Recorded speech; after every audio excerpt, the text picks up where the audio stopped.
In power for 30 years, a dictator for 29, but really in power technically for 31. He gets $13 billion plus every year of U.S. taxpayer money. A lot of the U.S. torture centers are there, the ghost sites, the black sites. He's been the angel of Israel, the angel of the United States. He's done everything they want, brutally murdering people, torturing, pure death, just absolutely barbarous to the huge population of Egypt.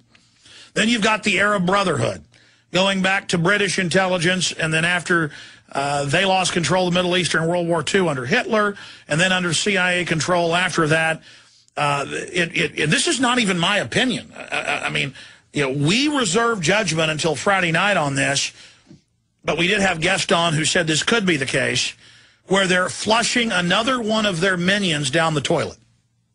Hosni Mubarak, to put out and to put into power Mohammed el-Baradei, who they admit is a United Nations George Soros minion, who's the former head of the IAEA at the UN, the Nuclear Weapons Regulatory Group.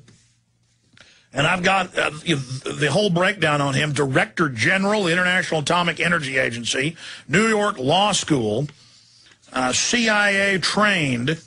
I mean, his whole background is public.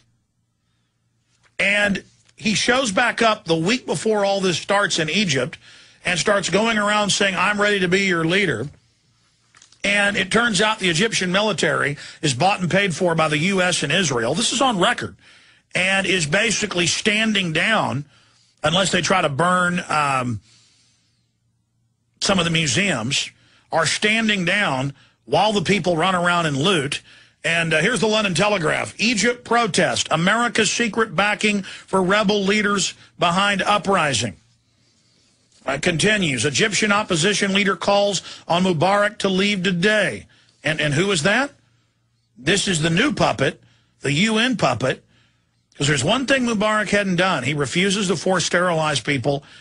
And they've had UN population summits. He's been criticized. He refuses to sterilize and bring an abortion. Now, you better believe that el-Baradei will. So Mubarak loves to torture, kill, slaughter, total dictator. Our government's got its torture sites there, loves him, but he isn't good enough. He isn't good enough. He doesn't hate his people enough.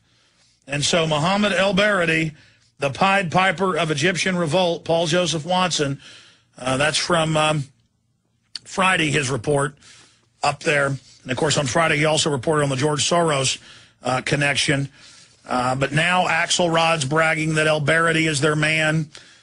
We've got another report by the LRC blog, Egypt's Rose Revolution, similar to what happened in Georgia.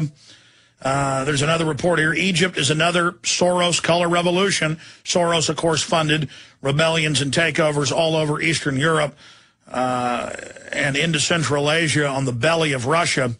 And it's just hard to believe until you look at the evidence and that it's just admitted that our government is so illegitimate.